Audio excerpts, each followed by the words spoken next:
So I was given a list, but I thought what I'd first do is just talk a little bit about graft versus host, and then just really answer questions, and keeping in mind that every center is different, but graft versus host is pretty much, I think, the same all across. We may approach it, I think the first approach is always the same, but there may be other treatments that other people do that we don't, but not to say that it's wrong or right, but it's just different. So I think that's important to know. And I'm assuming that because I was asked to talk about it, most of you guys know what it is, sort of, kind of, maybe. Okay. Because actually, you're probably more the expert than the rest of us, because you have it. So the first thing is, what I thought I would do is just kind of like take you back to before you had your transplant, when you met with the transplant physician, and just remember back then, you had just gotten over treatment. Well, first you were diagnosed with, something terrible. Then you sat down and they were offering you a transplant, with the intent to cure. So, it's like, yes, yes. And, they went over percentages of getting through to day 100, percentage of chances of dying, chances of getting through it. And they told you all about graft versus host disease, and they gave you written material about it. And it's so hard to understand what exactly graft versus host disease is, I think, until you actually get it. And, you get through the transplant. I always tell people a transplant's a marathon. It's not a sprint. You have to go through your treatment, then you get to the transplant, you get the transplant, you recover from the transplant, and then it doesn't end there. Things just keep happening and happening. And that's where you really have to watch out for graft versus host disease, is once your cells have been grafted. It can affect anybody and any time after you've been grafted. And it's not just in the first 100 days. Some people get through the first 100 days and they don't have any graft versus host disease, and they're thinking, oh, this is smooth sailing now.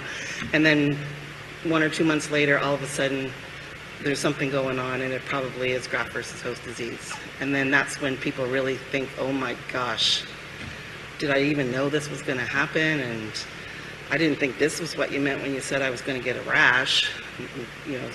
Some people, the skin get really bad. So those are the kinds of things. I made up little signs in case people aren't going to ask questions. So the first one is really, what is graft versus host disease? So what it is we're going to give you a healthy new immune system from your donor. We give you treatment ahead of time to weaken yours, or actually either weaken it or kill it. And then we infuse the brand new healthy donor cells into you. And what we want to happen is we want those healthy donor cells to get into your body, get into your system, make themselves at home, and then start to work. So when they start to work, that's engraftment. They start to make white blood cells, red blood cells, and platelets.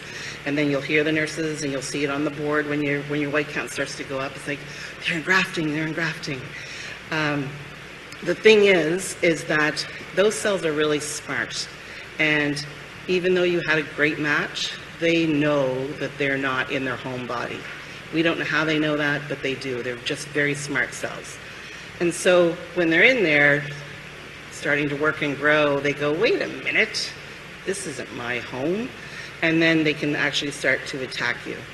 And it's different from someone who has like a kidney transplant. And you probably heard, back in the day, you could hear people say, oh, so-and-so had a kidney transplant, but the body rejected the kidney, and then it stopped working. Stem cell transplant's opposite to that. The stem cells actually reject the body, and that's the attacking that's going on. The bright thing about that, though, is we all believe that if you have graft versus host disease, you're also experiencing something else called graft versus tumor effect. You can't really feel it, you can't really see it, but we are all hoping that what's going on is those cells that are actually attacking your skin, they're also attacking any bad cells that shouldn't be there, that your old sick immune system couldn't handle, but this new healthy one can. And hopefully they're killing those cells off as well. So I know you all probably know Dr. Kubin if you're from Newfoundland. Dr. Kubin always says it's like a double-edged sword. You want a little bit of graft versus host because we hope and and believe that this graft versus tumor effect's going on. But we don't want too much, because that can cause a whole bunch of problems. And unfortunately, in some cases, it can actually lead to death. So in a way, and Dr. Kubin always says this too, you're kind of trading in one disease for another disease. And I think that's kind of what it is, but it's also kind of get your head around that. Unfortunately, there are some people that say, had I known then what I know now, I don't know if I would do the transplant, because some people are not feeling well. But then others, they're like, yes, let's just get through this. So it's difficult, and I think all of us appreciate that it is difficult to get through it, and it is a marathon, and it's definitely not a sprint. Does anyone want to add anything now or start to discuss anything?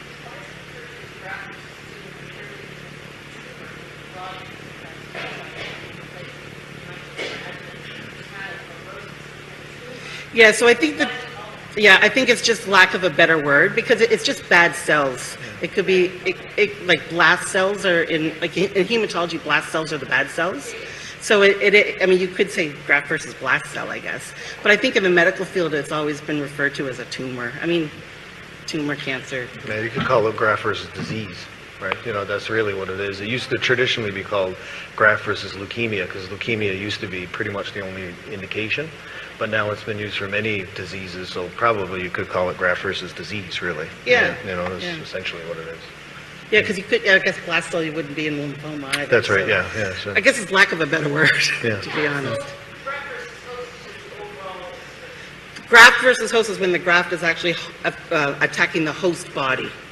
Yeah. And so that's like a terrible side effect. What we want really is graft versus bad cells. Yeah. Another way you can look at it is like collateral damage, right? So if you're thinking, you know, like that, so you want to go after the disease, and then unfortunately it attacks the body as well too. It's kind of like the chemo in a way. Yeah. Chemo attacks the disease, but then you lose all your hair and your mouth gets sore. All those cells that produce quickly are affected, kind of in a way. Mm-hmm.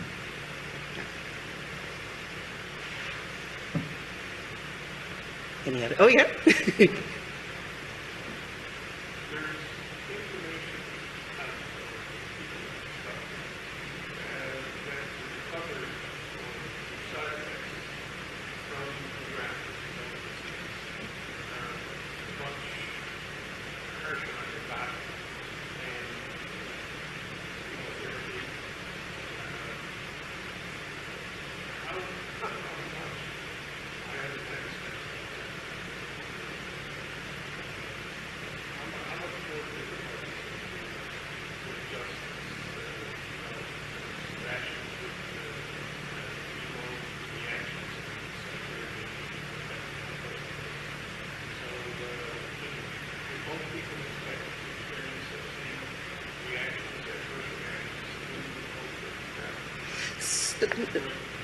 Yes, so it's going to be different.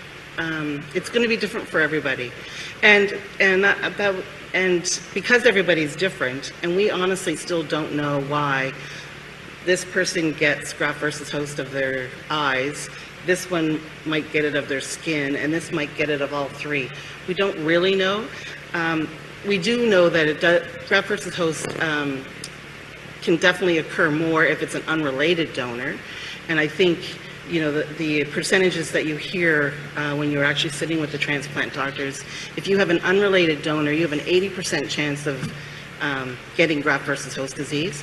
If you have a sibling donor, you have about a 40 to 50% chance of developing graft versus host disease. So we know that, and donor selection does play into that, and we take that into consideration when we're actually trying to find a donor as well. But we still don't know who's going to get it, how much you're going to get, and what it's going to affect. We don't have a way of knowing that until you actually get it.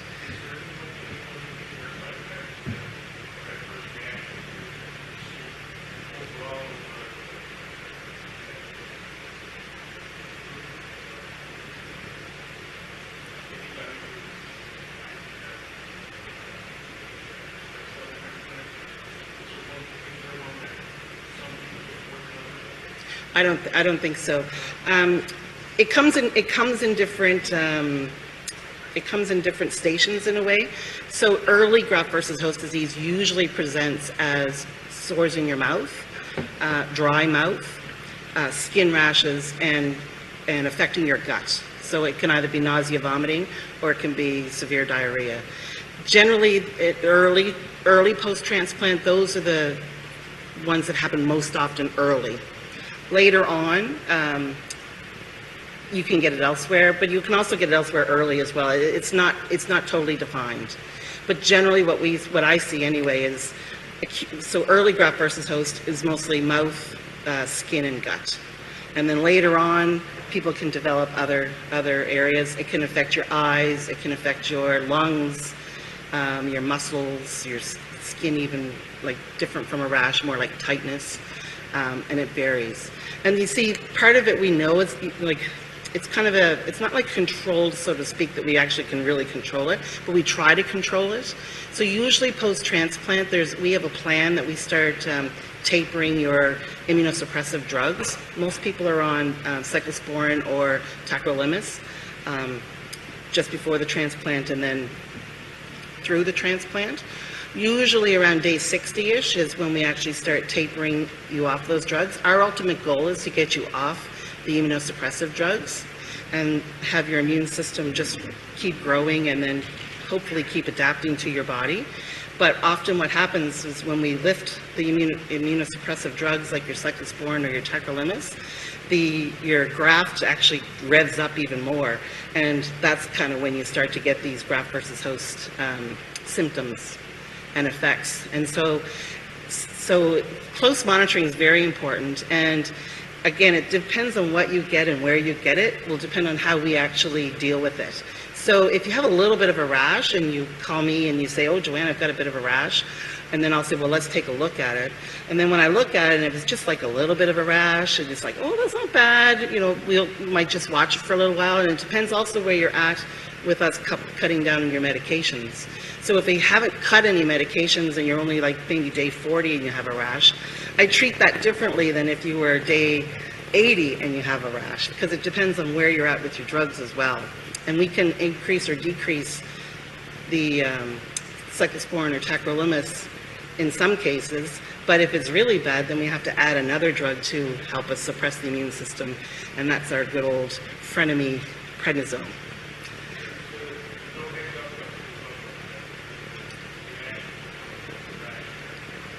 No, I mean, sometimes we can see elevations in your liver enzymes through your blood work, and that might give us an indication that there's something brewing. I always call it brewing in your liver. Rashes you'll see, sore mouth you'll feel, and always with these things, the diagnosis is you rule out a lot of things first before you actually say that's probably graft versus host disease. Some forms of graft versus host disease, we definitely want a biopsy of proof that that's what it is. But some, with experience, you kind of know by looking at it, like your mouth or your skin, you can tell. So it does vary.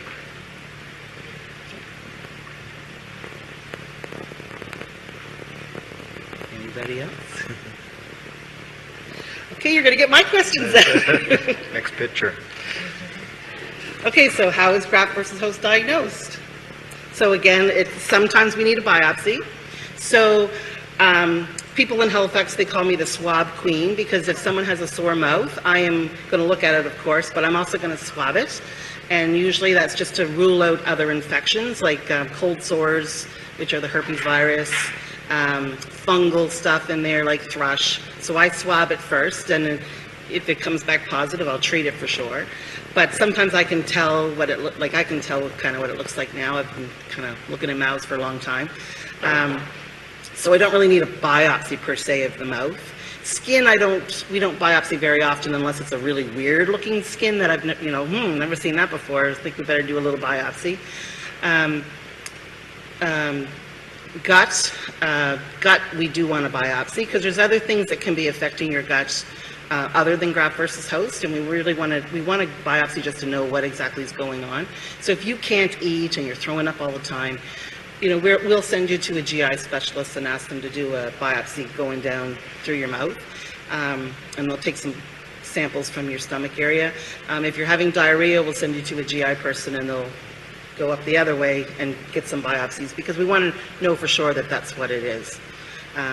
Graft versus host of the gut, you don't watch and wait for that kind of thing. You want to figure out what it is and then start to deal with it right away, because that can get ahead of you, and nobody wants having, liters of diarrhea a day. It's quite draining, and you can't drink enough to replace what you're putting out. You usually have to be admitted and get some fluids and stuff like that. So we act pretty quickly on that one for sure. The rest, like other ones, like I say, is mostly experience and how you're feeling. Like if you say, I can't eat, my mouth is so dry, I don't even have any spit, then there's something going on in there, and it's good to take a look at it.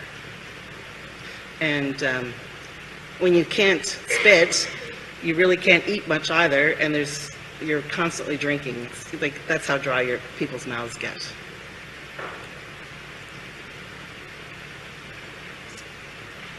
Anybody else? Do you guys have any experience with graft versus host? Yeah. I don't want to scare people either.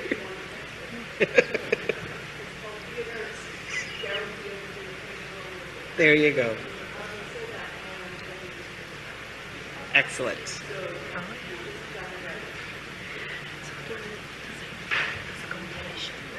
Excellent. Sometimes, not often.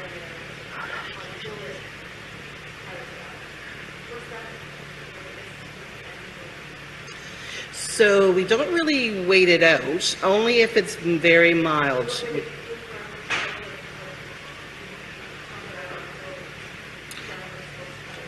Okay.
It's from the standpoint of going forward, like I'm very hopeful, and I've been hopeful all the way through, and I think optimism helps you, but so does a dash of realism every now and then.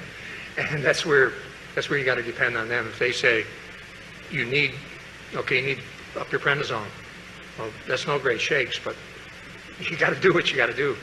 Yeah. And that usually takes control of it. And then wean me, like I'm in the process of getting weaned down again from, I was off it totally, and then I had to go right back on decent dosage again. Now I'm probably months from being off it, but it's not, it's good. And but you can't tell when it's going to happen. I've not seen, I don't think that I've seen anything that would trigger it or anything where I could say, okay, I'm going to experience a bout of this now. Like it's not been like that. It's just, it happens.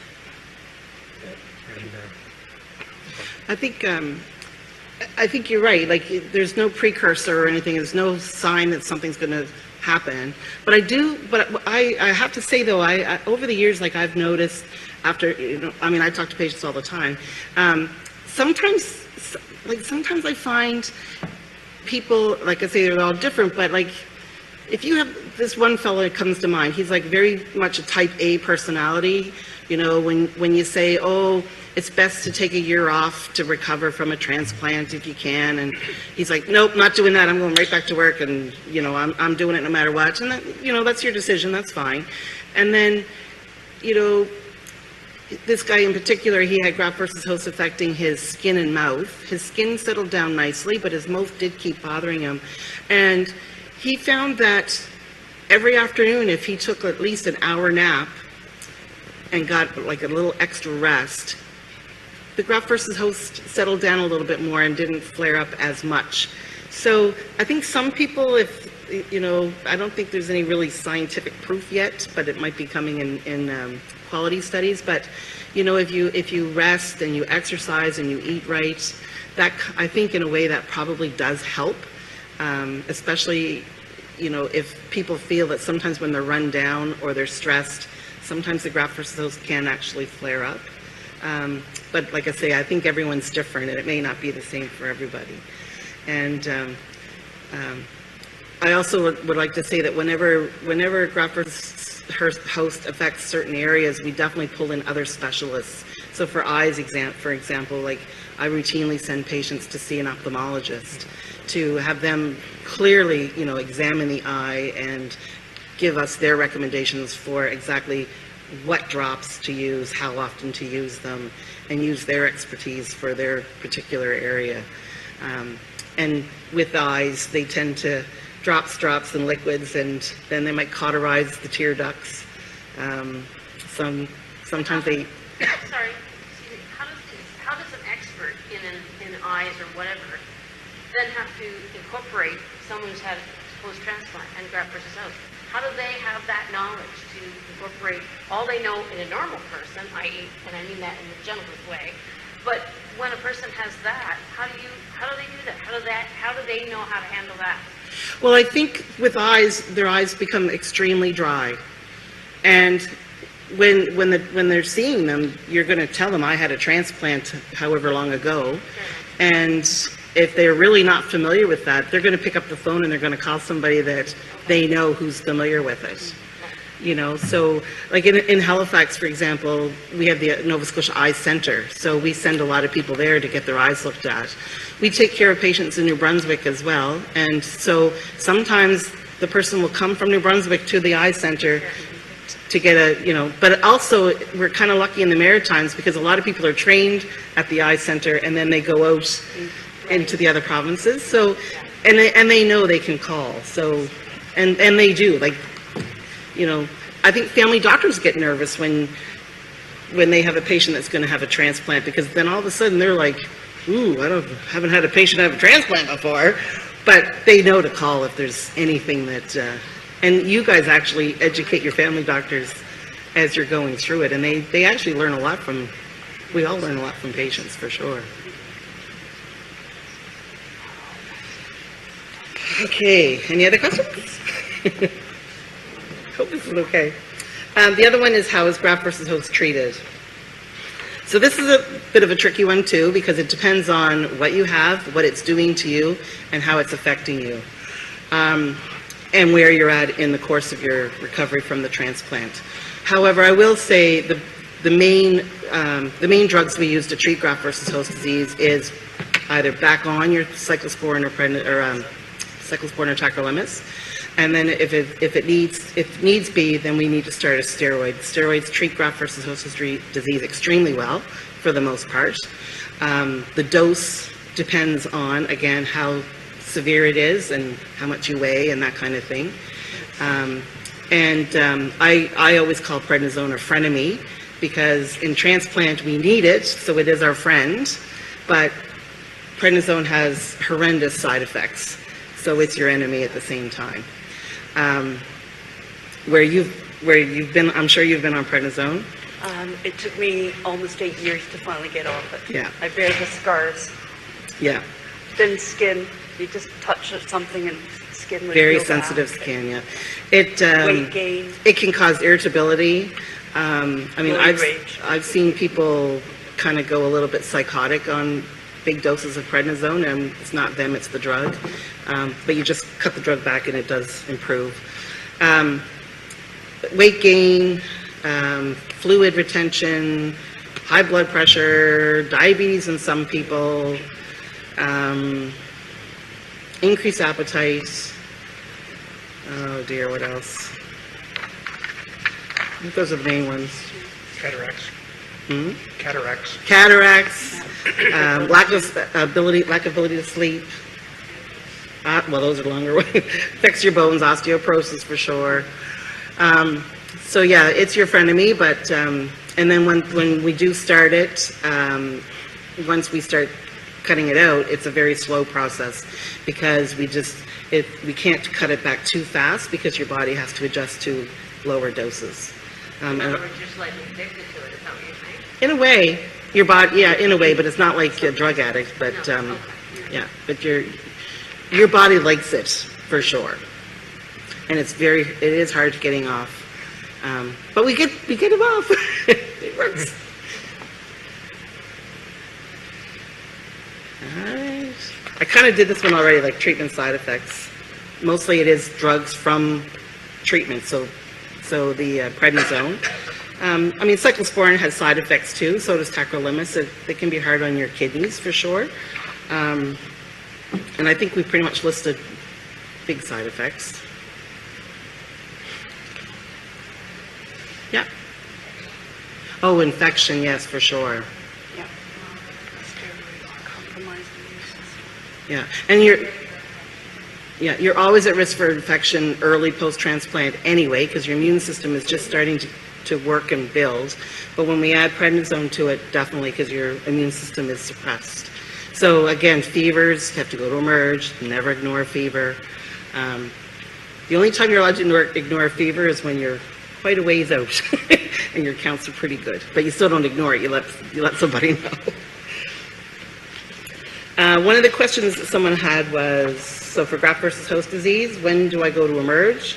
When do I go to my family doctor? And when do I call the clinic, like your hematology transplant clinic? I go through this with everybody when they leave Halifax. So I know I don't take care of Newfoundland patients because you guys actually go back to Newfoundland, but in our center, I would say only a handful of people actually live in the area, live in Halifax that need a transplant. So we have a lot of people in New Brunswick and Cape Breton and PEI and down in Yarmouth, like farther away for sure. So I always say that fever, you have to go to emerge no matter what. You have to get checked out and you do not ignore the fever. And everyone gets like a fever card.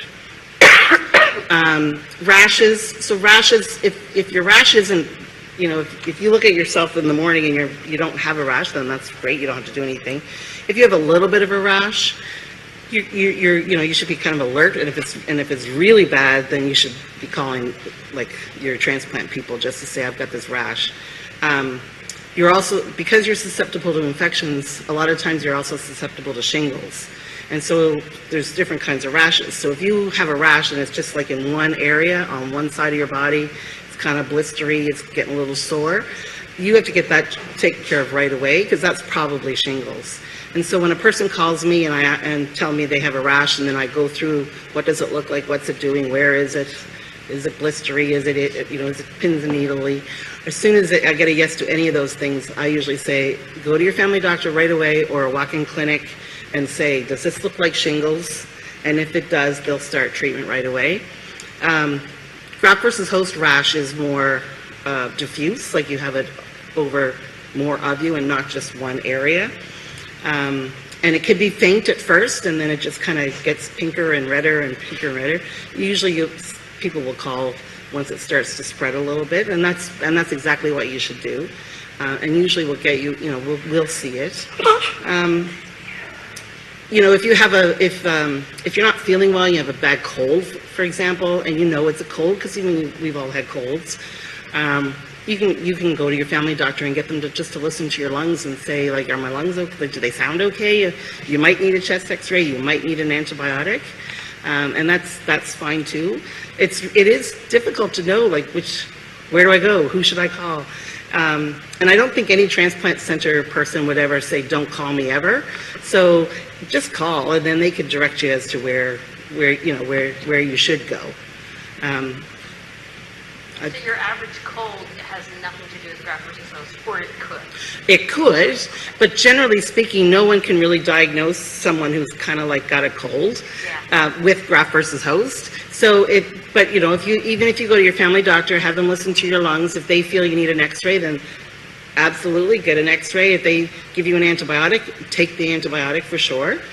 You know, if you don't get better, then the next call would be, I'm not getting any better. What are we going to do now? And then that's when we have to start teasing out, like, was it a cold or that didn't get better, or is there something else going on? I have a question that's sort of general. When my husband was released in Halifax, of course, we stayed several weeks after release because that's what they do in Halifax, that's Victoria. He was fine. He was actually great right after being released for probably, I don't know, a week to 10 days. And then his brother came to Vancouver, and his brother's high maintenance, lovable guy, but you just gotta go with this guy. Anyway, so David did pretty good, but, you know, and his brother would say, if I'm doing too much, Cynthia, I'm like, yeah, right, you're gonna listen to me. Anyway, so then David slowly didn't do so well and got quite sick, and just didn't feel great. Yeah, you wore down, and I think since we've been home, you've had up and down, but he was the best right after coming out of the hospital. And now it's an up and down thing. He's had various coughs. He just had a CT scan to check his lungs. But like, to explain some of your questions, and I'm sure other people will have lots, and I'm just the caregiver, whatever. But there is no one absolute with any of this. So we can read all this material, we can hear all your fabulous, and hear everybody's, but that's almost the one thing that's not described in the literature is this word, unknown. Because there's so many unknowns in this whole bloody process that, you know, you almost have to, as you beautifully put, gorgeous analogy, the forest of trees, deal with the one tree, lovely, like that should be in literature. This unknown element for the caregiver, for the person who's gone through it, is huge. It should almost be page one of the literature because there is no definitive. And David, if you don't mind me saying, A-type personality. If there's one thing he's had trouble with, besides all the other, it is just that he doesn't know how he feels. And there's nobody to tell him how or what he should feel. I remember one time we were just chatting and he said, it's taken me 25 minutes to decide whether I'll have a cookie or not.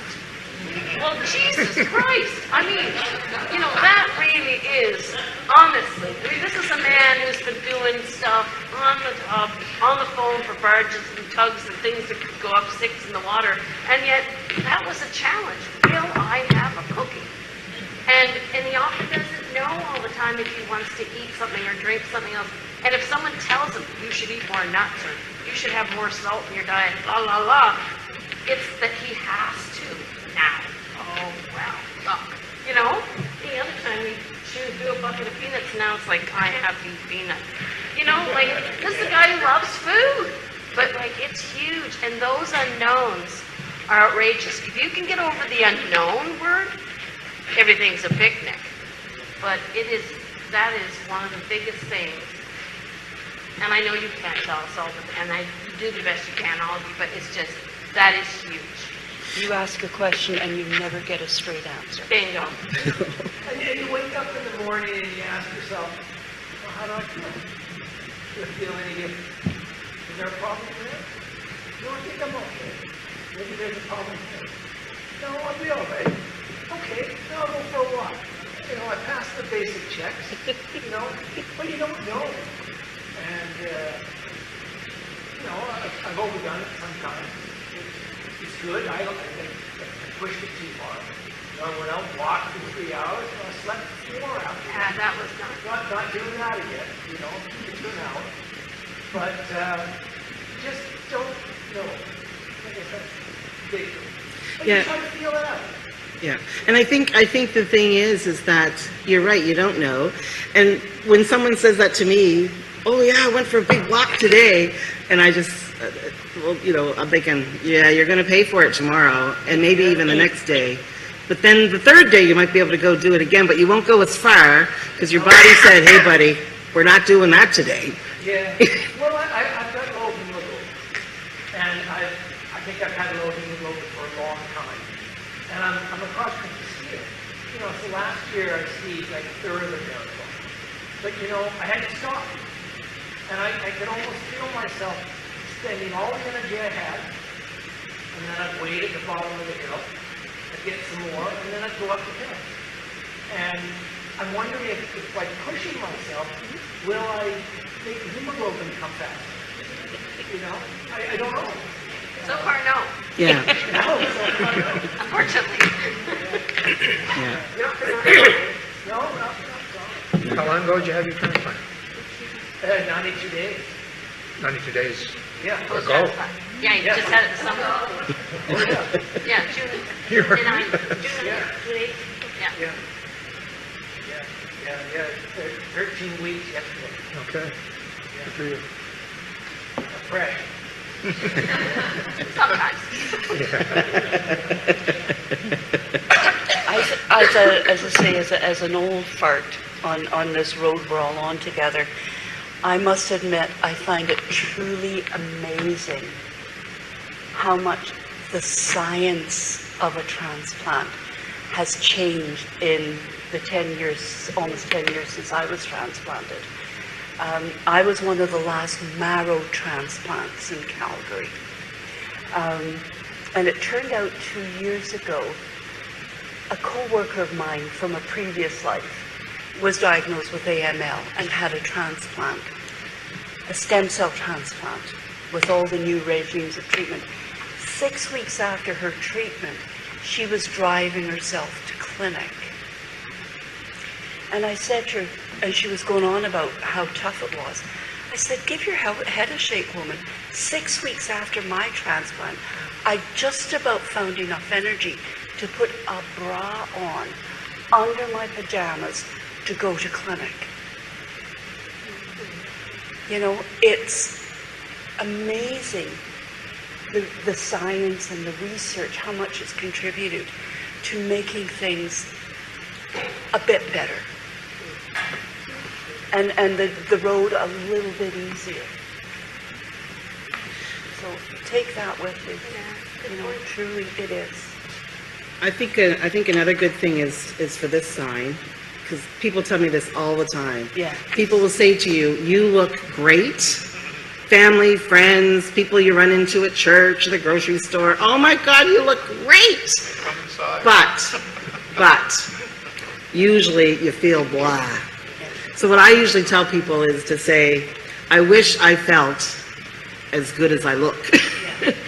Because a lot of people, you may look great, but you still just don't feel like yourself. Yeah. And it does take time. I mean, it takes time. You're fresh. It truly is. It definitely takes time. Like I say, this is definitely a marathon. It's not a sprint.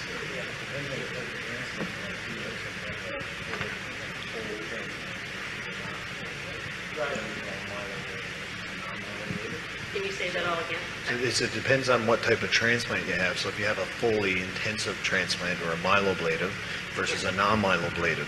So if you get a full intensity one, you're getting hit with the full intensity right up with the chemo, and then you're going to get graft versus host disease. Whereas the non-myeloablative or less intense, the chemo effects aren't so bad. So the first 2 or 3 months are usually pretty good, you know, or often are. And then you'll get graft versus host disease. So it kind of depends on that too. But you're right, at the unknown, and we're the same way in clinic. So sometimes we're like, don't know. If we don't know, it's probably graft versus host disease. We say this all the time, like, you know, and it can present in many different ways as well too. So we kind of feel the same way as you with the unknown kind of thing. Yeah, yeah. And I think the other key is you're not just a caregiver. No. I didn't like when you said that. And you know, and that You're the caregiver, and that's capital T, capital H, capital E, not just. You're the caregiver. So that may be a good segue, because we kind of thought with the graft-versus-disease, we've been 40 minutes now. Oh, wow. Yeah, well, I know. We could have kept going another 40 minutes. Not to say, She's done another 15 she, the other thing, yeah, exactly. And this is all going to be recorded after too, so you can go back and listen to it. It'll be right on the website and everything. And, you know, we're going to have a meal after too. That's okay. Yeah. We'll edit it. No. But I'm thinking maybe we were talking with thank you very much, Wayne. That was excellent. Yeah. Yeah. So, going to introduce Bonnie Hobbs. Okay, get this to work. No. Okay, I know who Bonnie is anyway, so I may not get everything exactly right now. Yeah, the computer's not working. Oh, here we go. there we go. Okay, great. So, so Bonnie has her master's in social work and is a registered social worker. She got all of her education at Memorial here. She works in adult and hematology and medicine, so she does quite a lot. She is spread very thin, but does a lot of great work for our patients. Her interest is talking to children about parents with cancer, but she can pretty much help you with any social work issue you have, as far as I know. So her format's going to be, she'll have a bit of a lecture, and then it'll be discussions and questions, so very similar. And I don't want this to be formal, so feel free if you want to jump in at any point, jump in. Oh, yes, you want that? Yes. Thank you. So yes, of course, I'm going to talk to you about caregivers, which is such an important topic in the work that we do with transplant patients for sure. So what I'm going to talk about is I'm going to talk about how we define a caregiver. So what is a caregiver? Talk about some of the aspects of caregiver stress and maybe some strategies. And we'll talk a little bit about, and I'm kind of guided on the conversation and the discussion as well, so feel free to jump in, as I said. And I use the term caregiver. You might hear in other places they use the term care partner. I think that's used in Halifax. So just for the purposes of this little presentation, I'm using caregiver. So I just wanted to provide a personal disclosure. Of course, as Dr. Jones mentioned, I've been a social worker for 10 years, and my practice experience has been about 6 years in hematology. I have been a caregiver, but I haven't been a caregiver to a transplant patient, and I think that's really important for you to all know.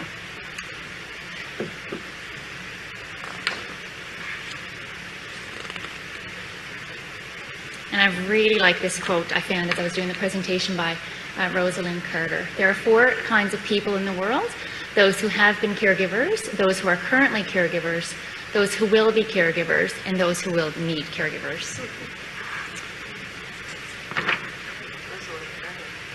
Jimmy Carter's wife? Pardon? Former president, Jimmy Carter's wife? I don't know. I'm Could be. sure. Could be. One of the better presidents. So when we look at the transplant team, we look at all the different disciplines, and of course the patient being in the middle. So we look at, there's nurses, physicians, social work, nutritionists, pharmacists, coordinators, and I have a caregiver there, of course, and I have it enlarged because I think it really relates to the point that you've made in terms of, you're just a caregiver. Well, you're certainly not just a caregiver. You're a huge piece in terms of the transplant team and working with the patient. And of course, we know that most caregivers, and all the research that I've done, and even in just the work that I've done over the past number of years, most of the caregivers are spouses of the patient, and oftentimes we'll see it could be a parent or a sibling, but in most cases it is usually the spouse. Does anyone? My 19-year-old son has been caregiving for 3 years. Oh, okay. A little bit different care. Yes. He had to go home and get the house presentable. Okay. So we brought down him. Dad, can we go out on Friday night? No, not really. So So what is a caregiver? And I'd just like to hear from you as a group. I have someone that provides emotional support, physical support. I think that's a big one following transplant. Maybe someone who provides financial support, someone who's dedicated. What are some other things that you think that define a caregiver? One of the big things I found was the medications, because he's been so much medication. And when we were in Halifax, they had a chart that you ticked off your medication and you took for the day. And so I couldn't keep track of everything that was on there, and it kept changing, so he updates it for me all the time, and I had a list of medications to take with me to the hospital when I had to go. And like, we know it, you know, I will know if he needs it and when he needs it, how many times a day. So tracking medications. Because it's in the hospital. Yeah. For me, for some people, maybe they can do it, but I do physical validation where I have to do it. Okay. Anything else? Maybe someone who's an advocate. It's a big one. Advocate's a big one. Yeah. And maybe someone who communicates. Sometimes a communicator, a good communicator, be certainly an important trait for a caregiver. Sometimes you need a reality check. Because David can do his own finances and his physical, and he's dedicated, and he kept track of all the meds because I was clueless. But the reality is that David's nature, and that also is personal to the person you know. You made my next point. Yeah, okay. No, it's okay. It's but, excellent. like, I know his personality. He's driven. He loves to be involved in a million things. And if a day can't fit in 5 activities before lunch, it will. Damn it. Right? So, and I'm not like that at all. I am the opposite. So he'll, like, when we've been, someone wants to come for tea, another person wants to deliver cake, he's going to fit in supper out with someone, and he's going to walk. I'm like, that is not happening. 2, maybe 1. But he, you know, that's just his nature, which is a great thing. It's good to have, you know, goals. Goals. He's going to let me have that. But that's sort of sometimes it's just a check on that. Slow down a little. Right. You know? Yeah. And it's really individual for each patient, Absolutely. I think. Absolutely. From a patient point of view, I think that the caregiver has to be informed, being able to make decisions for you because, and being informed, like learning about the disease, because I don't know about the other patients, but there's days that you just don't want to look at a piece of paper, you can't comprehend it, you're just feel like a piece of crap. So, you know, be able to get yourself informed and kind of digest the information and be objective about it. The other thing too is where there's siblings involved and children, things like that, being the caregiver.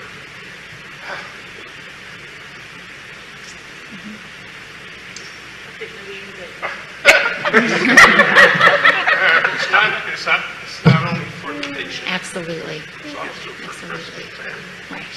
Yeah. And that's something that I could never do.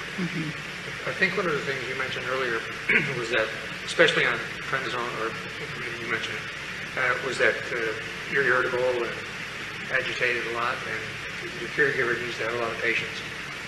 And because sometimes, I know, I started to believe, you don't know, but sometimes you can be an asshole. And it's all your God. But, I mean, that's the reality of it. And sometimes, and you don't mean to be, but sometimes you are. You know, if they don't have patience. It's pretty bad. And then people ask, what was your excuse 10 years ago? So. It's pretty damn when your caregiver says, no, it's like that all the time.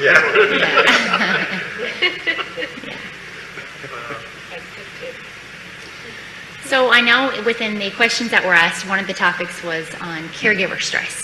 And I just really went through some of the situations that I've been faced with at work with patients and families that I've identified. What are some sources of stress? And I have the caregivers come talk to me. And of course, at the top, the unknowns. That's the big one. And I think there's unknowns with a lot of different things in terms of the family unit, in terms of, you know, the patient themselves, in terms of the whole procedure and what that means, all the unknowns as we had just talked about a little while ago. The donor, depending on who the donor, if there's a donor, and you know, if it's a sibling match, how that looks in terms of the whole family situation. The weight is oftentimes a big one, and that's part of the unknown. So a lot of these really overlap. The medical follow-up really creates a lot of caregiver stress in terms of keeping track of appointments, in terms of keeping track of medications, blood work, those kinds of things. And of course, they're compounded if you're living outside of the St. John's or Center area where you have to travel a whole lot, and there's young kids. There's so many different, I'm not going to touch on everything because of course there's so many different factors and they're all individual. And the whole process itself in terms of the medical appointments and the waiting game. And the complications that could arise, and as Joanne talked about, graft versus host disease, those types of things. And of course the fear of recurrence, and that's a big one for caregivers and and the patients themselves. Does anyone have any questions about that? Is there anything in particular you wanted to talk about? I think all of those go hand in hand. That everybody says, what's wrong with you? I used to say, oh, I've had cancer. That would be, you know, but now I say it's weak, because after being through almost 2 years now of dealing with it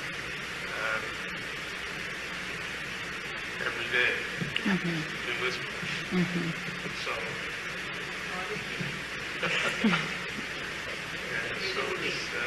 so I think all those stresses there are certainly Absolutely. Yeah, absolutely. And of course, we know that there is emotional, physical, and financial stress that caregivers are often faced with. And I'm not going to get into a lot of that as I just kind of touched on the main issues. But with the emotional piece, I think that's a really big one, because oftentimes caregivers are kind of looked at or perceived or considered to be the cheerleader in terms of, you know, reassuring the loved one that things are okay, they can get through this. But that really comes at a cost sometimes for the caregiver. And those, oftentimes those, I guess that whole piece is not looked at, or the caregiver is not reaching out at that point in time. So I think certainly reaching out is huge in terms of this piece. And the physical stress is huge as well for patients who require a lot of the support. And some of the research shows that the burden obviously is much greater when patients have to provide the actual physical hands-on care, such as bathing and those kinds of things. The incidence of emotional distress is certainly much higher. And the financial stressors are huge, certainly here in St. John's, in terms of our patients having to travel from Labrador, from the West Coast, given our centre is certainly in here in St. John's. And we have a fabulous social work assistant. I don't know if any of you have met her, but Donna's amazing in terms of letting patients and families know in terms of what programs are out there and what we can avail of, and preparing patients for that as well. And I just did a quick breakdown. This is actually something that Donna had completed a year or two ago in terms of the cost for our patients. And some of this can be covered through our government program, but it is a cost that patients do have to pay for up front. So just the assessment trip alone, if you're going for an allo to Halifax, that's, you know, from $1,100 to over $2,000 just for the assessment trip. These are costs that patients have to pay for up front, as I mentioned. The mini transplant, you're looking at $1,600 to $2,500. And then, of course, the full transplant, you know, $4,300 to $8,500. So you're looking at over $10,000 for a cost for a family member to have to travel. And that's just the cost of travel and accommodations. And some coping strategies. Some of the things that I do with patients and their caregivers is the emotion-focused coping, problem-solving coping, and thought-focused coping. And I'm not going to get into the nitty-gritty of that just in the interest of time, but I don't know if anyone has any specific questions on that. The language actually that I've used here is from the One Match website. They have a great resource for caregivers. This is where this came from. And that's just one match dot. Yeah. tell you the exact website. Yeah, Be the Match, sorry. Be the Match. Be the Match, it's called? Yeah. Sounds It like really talks about the sounds like different a dating forms. site, sorry. That's the American version of one match. Right. I actually ran into a bunch of recruiters, just as an aside, Sure, I wasn't doing too much, in Halifax. My son had a reputation store, so of course I had to go, but at the Saturday rugby pitch, One Match Canada was recruiting as many people as they could to be going. And it was great to talk to them because they didn't know what the whole piece was, Yeah, you put a face to it. Yeah, exactly. I said, I'm sort of the end result of what you guys are doing, actually doing it. And yeah, it was interesting just to talk. I think it gave them some inspiration. It certainly gave me some. Makes it real. Had the thermometer in the car the whole time, checking my temperature. Yeah, he did. That's pretty good. Oh, nice. Grandkid. No problem. She's gonna babysit. I got my kid. Oh, she's Talking about caregivers. The grandmas are the best I'm ones. putting all my things out there now, so do what I can, and then after, when I need the help. Payback. Good luck. Yeah. Good luck. Thanks for coming. You're welcome. You bet. Okay. Just needing a And I can't stress self-care enough, and I think all of us on the team would certainly do that in terms of for caregivers. Of course, taking care of yourself is a challenging task as a caregiver. And how many times do I hear, caregivers come in my office and say, well, I feel guilty if I do something for myself. I feel guilty if I go out and go for a walk, or I feel guilty if I go out with my friends for dinner because my partner is at home. But that's so, so important. And you need to give yourself permission for that. It's really, really important.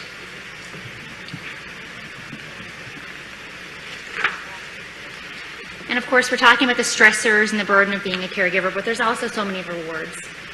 And, oftentimes we hear one of the big rewards, of course, is helping someone overcome illness. And I think that's one of the biggest pieces for caregivers. I oftentimes hear as well caregivers say, and patients oftentimes say, that the experience strengthens the relationship. And finding strength that you never imagined possible. I think that's a really big one as well. And celebrating milestones, the big one, in terms of the 100 days and the years after. The celebration is quite significant. And moving forward, so just to conclude, I think as a group, in terms of talking about the whole transplant team and caregivers being a part of it, I think we really need to model that more in our program development in terms of having the resources available for our patients and caregivers. So I think, we need to obviously reiterate the importance of the caregiver role in the work that we do. We need to encourage families to support the caregiver. We also need to encourage interventions that support caregivers being a part of the team. And also support caregivers to reach out. Can I interject? Yeah, absolutely. What is the encouraged interventions that support? Is that the, if something was needed, wishing for it or something? What is that? Well, it depends on how we approach things in the work that we do. Oh, Yeah. okay. Yeah. Okay. And on the bottom there, it's a sign of strength, not a weakness, to ask for help, of course. And I wanted to end with this for the caregivers. To the world, you may be one person, but to one person, you may be the world. And I think that really sums it all up.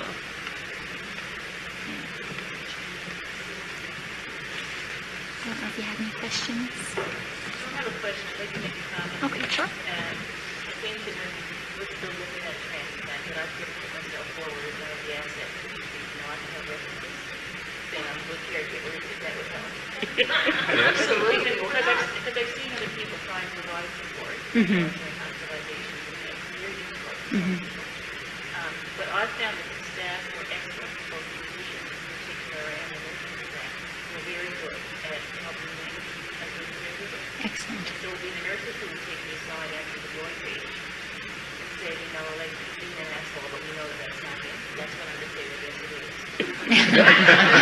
but I found that the staff were very quick to pick up on times that, you need to go home now, we need to go for a walk, and we didn't go to a walk. Right.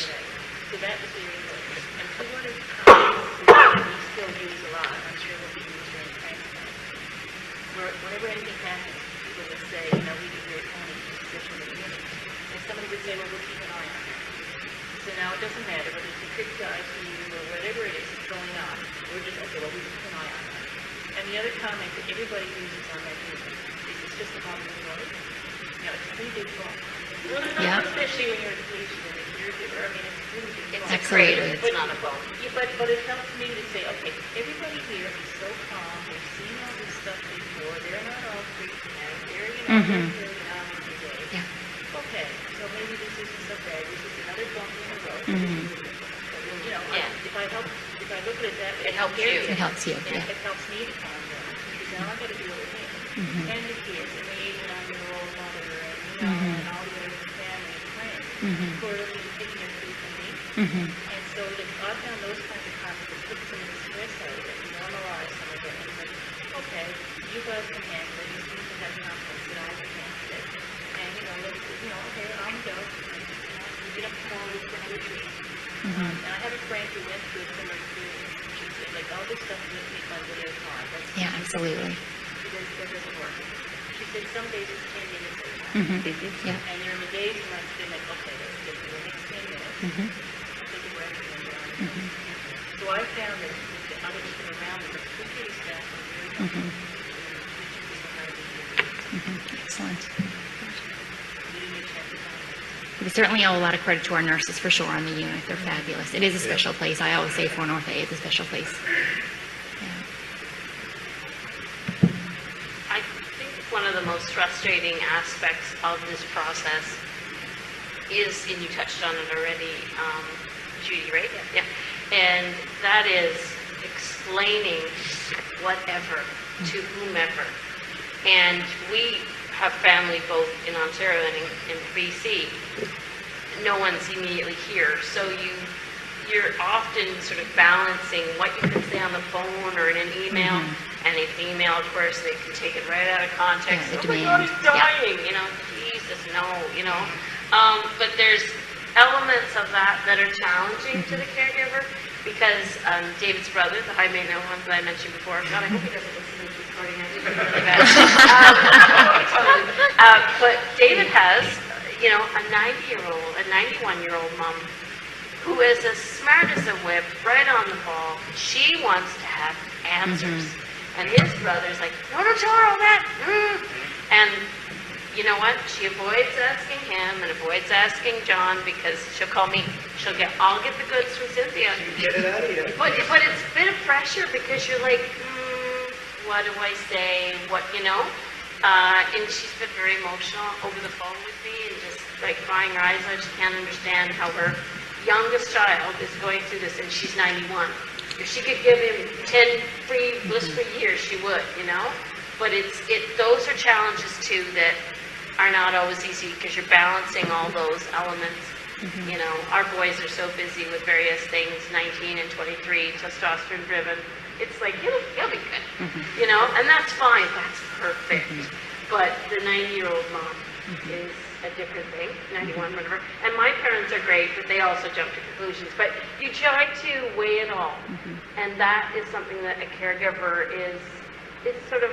Try to average it. Yeah, because you say some things and I'll say some things, and they'll go, but Cynthia said, oh goody, you know, and you kind of try to balance all that because at the end of the day, you want their support. Obviously, you need their support. It's crucial. But you also... You gotta filter when you get out. You gotta filter what you get out, but it's also... Because it's unknown. You know, you don't have the answer. No, that's right. You know, how do you feel? I feel great now. But if I can also say, and this is probably something I haven't really expressed really directly, it's a private matter too. It's intensely private because, you know, it's happening to us and we're going to have to get through it first and foremost. And they could just let you go wait for the explanation. They're showing you nasty, but it's hard sometimes. Because sometimes, and friends around in St. John's that know us, I remember one chap, and he's a professor actually, I should have bloody well known better, but whatever, anyway, he wrote, oh, I know all kinds of people get stem cells. He'll be ready for any week. No. But you know, and he got really snarky with me because I said, well, actually, you know, and he couldn't, it just, oh, well, he'll be fine. You're being over dramatic. That's a great line. You're being over dramatic. So those aspects too, you have to weigh. Oh, you know, it's not worth my energy to try to explain to you what's going on. If you're going to quit. Yeah. So there's that element too. Which, anyway, blah blah blah. No, absolutely. But No, it's important. It's really. everybody must go through the same thing because, you know, when you, well, as soon as you say you got cancer, everybody wants to know what type of cancer you have, what kind of treatments you do. And all of a sudden they take great interest in my life for our lives. You know, I try to deal with it on a need-to-know basis. And one thing, and you mentioned people away and stuff like that. After I go through a procedure or a milestone, the people, my cousins who are away, some buddies who are away, I'll do up an email, and it'll be a block of information. It says I give too much information sometimes. But it helps me understand, okay, I just went through this, and maybe I'll read it and make sure I know what I'm dealing with. And I'll just take it and I'll say, dear Jack, or dear Bob, and then I'll just cut, copy, and send it to all of them. That's really smart. Right? Yeah, And I'll give them what I think they should know, and pretty much they'll come back and say, oh, God, you know, good luck and all that stuff. Yeah. But where really gets me, I'm getting off the topic a little bit, but few people come here when you tell them that leukemia, that little cancer, and say, oh God, yeah, I know what you're going through. Yeah, that's a big one. And even if I know somebody that said that to me that I know had cancer, I said, yeah, but it's a little bit different than prostate cancer, you know. Yeah, there's a big difference. It's totally different. So they, you know, and I've corrected some people that are very close to me and say, no, you don't. You know, Yeah. you just don't. And no more do I know what you went through with your regime trying to get well from your cancer. Right. But, you know, it's not nice, whatever it is, but, you know, you just got to get through it. Right. You bring up a good point, actually, so, because we hear this all the time in clinic, so it's not caregiver, you know, the patient, caregiver, but it's, you know, you got to also live life too, and how do you do that, right? You hear a lot of people say a lot of things, and maybe, you know, oh yeah, it'll be fine, and all these things, and oh, this is that, and they'll say, oh, I know someone who had this, and that is, I don't know how you deal with that. I don't know how people deal with that all the time, because I would think it would be a private thing too, personally. So I would think, you know, but I don't.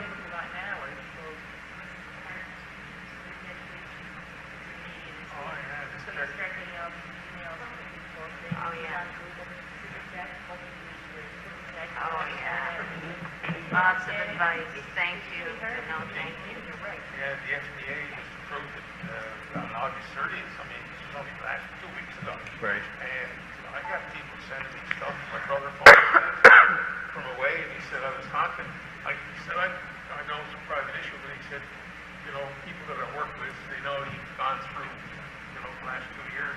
But they came and say, look, I don't want to stick my oar in, sort of thing, but there's a new drug now that's supposed to cure all this stuff. You don't need a Don't need a stem cell transplant. You know what I'm saying? Well, I don't know about that. So anyhow, he sent it to me last night, and I read it today. And I'm saying, yeah, well, that's not even for the people that I had. Yeah, right. So, Yeah. But it's, people mean well. Yeah. It's a fine line, especially when it comes to people who are close to you. I just deal with it, say, you know, this is all I can tell you right now. And nobody knows, everybody is different. So appreciate your concern, and let's move on. Have a beer. And I can speak There is around there, a- so you go ahead. Yeah, sorry, there is a website, it's called Caring Bridge. Caring, C-A-R-I-N-G, Caring Bridge. I think it's .com. And what you can do, because we did this when I went through my transplant, what you do is you set up your own page on Caring Bridge. And like, it's your own website. And what you can do then is you post information on that website. And so what we would do is my husband Ron would post what we wanted other people to know.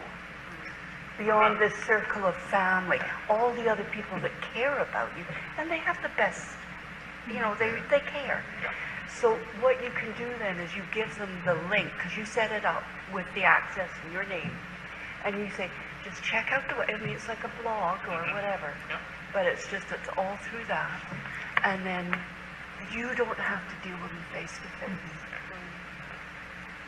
And again, you just, especially if you live in a small community where everybody knows everybody's business, there's the website. It'll have the information we want you to know. And you go from there.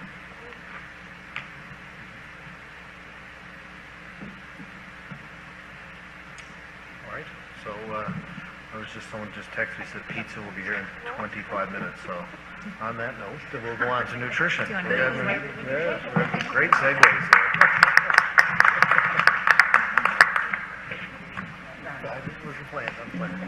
I think you planned it.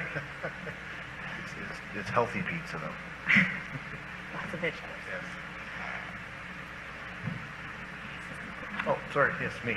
Yeah. So I'm just going to introduce Michelle Evans. So Michelle is our dietitian up on 4 North A, and she also does other things up there with medicine. So she has her BSc and major in dietetics at Memorial University. She completed a dietetics internship in, I think that was in Winnipeg, right? Yes.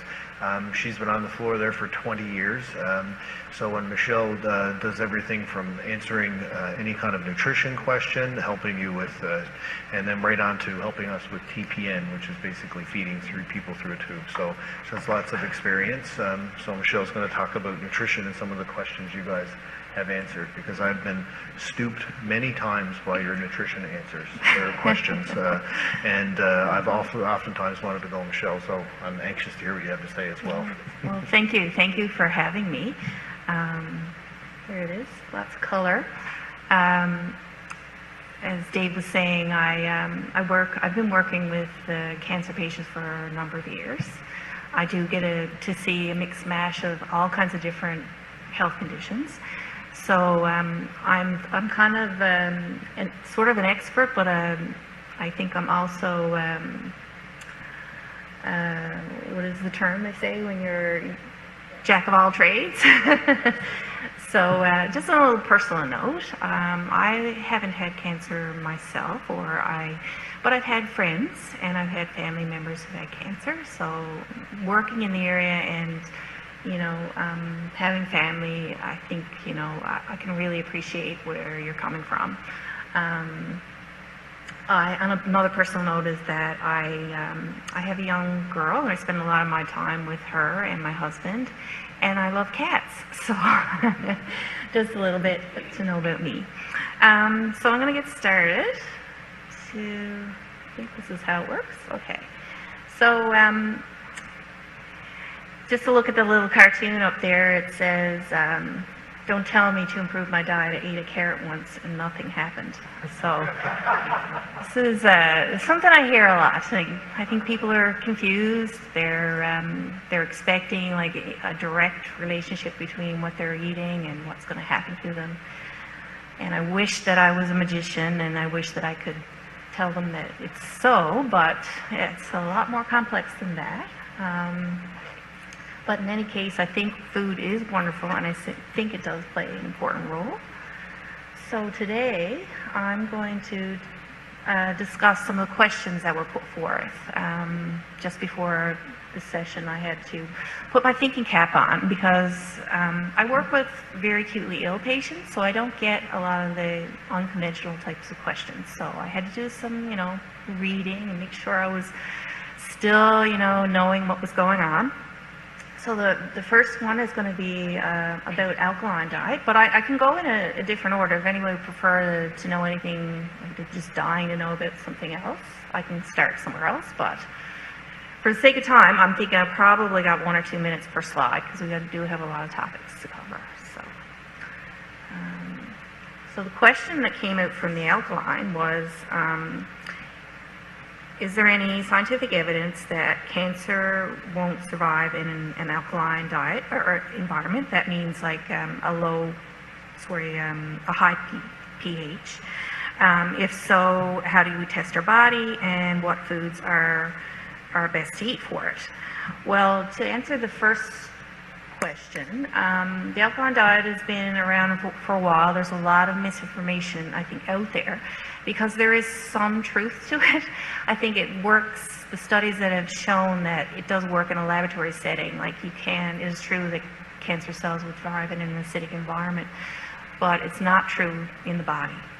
And the reason behind that is that the body keeps its pH balance in a very close range, around 7, which is the neutral mark. So if you look at the little scale I got there, like around 7 is water, seawater, and urine usually is kept within that. Now the urine can fluctuate a little bit more, but the body stays around 7, and there's very strict regulations in your body. Your lungs and your kidney are there to keep your pH very, within this range, because if it didn't, you'd probably end up on dialysis, or you might end up having a ventilator or breathing machine.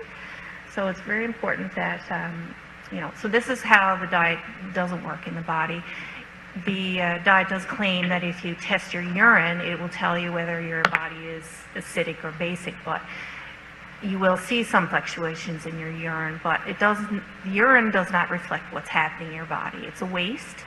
What reflects what's happening in your body is your blood and how your blood interacts with all the cells of your body, so it doesn't reflect that.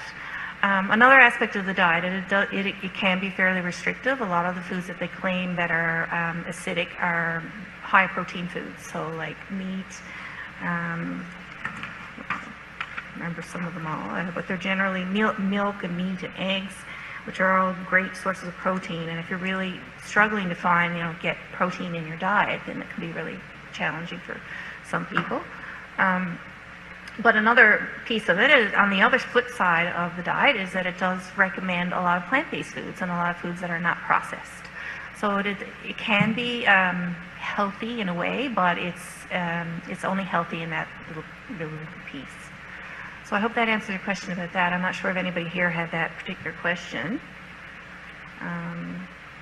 So then I'm going to move on to the next really controversial question that I had, and that was about carbohydrates and sugar. And it said, does sugar actually cause cancer, or does cancer thrive in a really high sugar environment? Now, again, there's a lot of misinformation. Becoming a dietitian, I realized that I need to have boxing gloves. I have to be fighting with the internet constantly. There's a lot of information out there, but there's a lot of really good information. So, a lot of my role sometimes is to help people find the best information and what's reputable and what's not.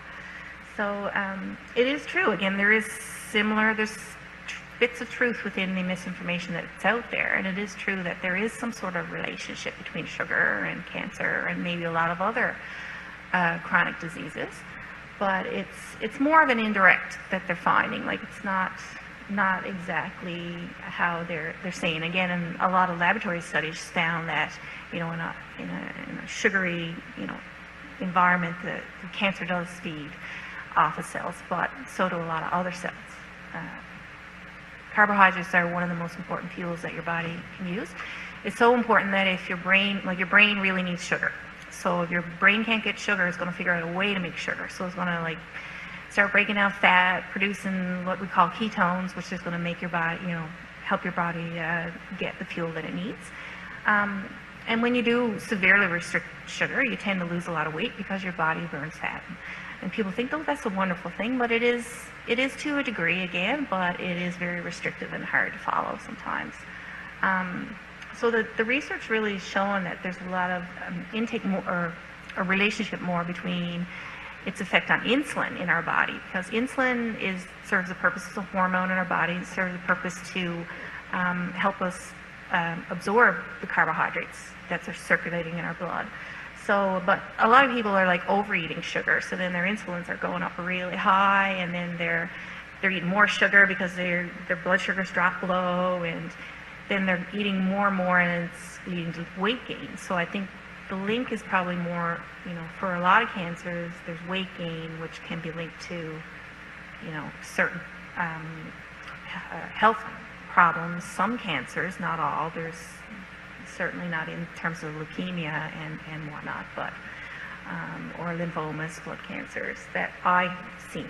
Generally, it's like in the obesity is more in the bowel, breast.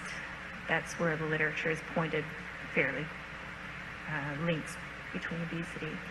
And of course, what causes cancer? Well, there's the genetic makeup. There's our lifestyle, which is, some people have great lifestyles, they're very active, but they're not as, healthy with their food.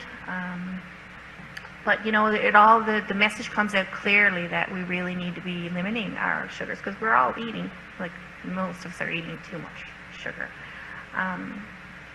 And how sugar affects our body, well, it also depends on nutrients, other nutrients in food, because you're not going to just get a food that has sugar in it. You're going to have protein, you're going to have fat, there's going to be a little bit of fiber. So all those aspects are important parts of carbs. So that leads me into my next slide. We're still kind of in the sugar carbohydrate question.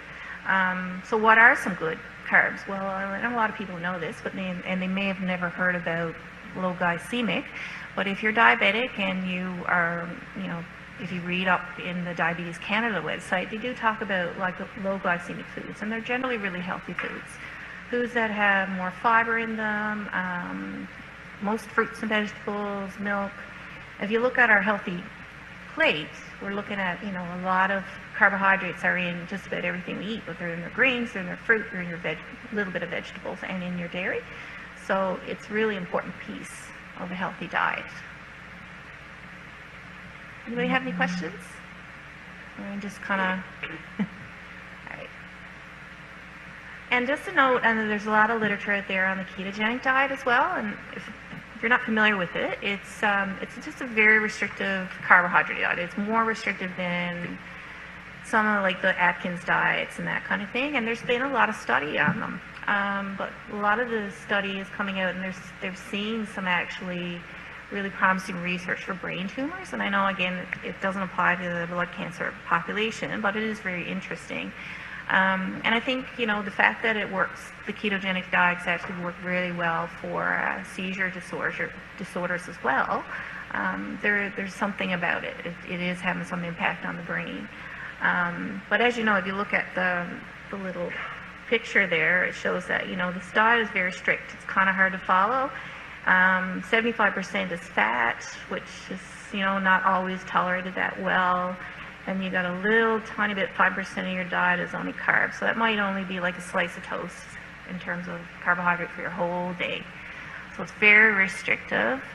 That being said, I think the ketogenic diet has a very good role in certain health conditions, but in cancer, I'm not convinced that it's a healthy diet. So I usually don't go there, and I don't encourage it as a healthy diet, but or a meal pattern that people should follow. But I know that being in clinical for a long period of time, that some people really like to try these different diets. So I just try to focus on the positive, but bring people around, try to be more moderate in their eating and their healthy eating patterns. So the next slide, this is the next topic. So I'm on to our third topic now, and I think Dr. Jones had a question of probiotics. You get that a lot. And if people aren't familiar with it, I'm sure you are, because it's in just about a lot of foods that they're adding, especially like dairy foods and beverages and that. Looking at these probiotics, and they're considered good bacteria or yeast. There is a lot of study out there, but there is some good evidence, but a lot of it is wishy-washy. The good evidence is pointing towards like antibiotic and diarrhea. But again, it's very specific. You have to take a very specific probiotic to the very specific condition for it to have that effect. And there's also a certain like number or CFUs or something that they say that you have to take in order for it to be effective. There are a lot of foods out there with probiotics, but they're varying, and they're definitely not in the doses that you would find in supplements. Supplements, again, are very specific. There's numerous out there, and they're generally safe for the general population if you follow the guidelines that they say on the bottles. However, they don't, and a lot of the literature that I've been reading doesn't recommend them for anybody who's immunosuppressed or somebody whose immune system is weakened because of an infection. It could be anything. It could be due to their treatment, or it could be a medication that you're taking that suppresses your immune system.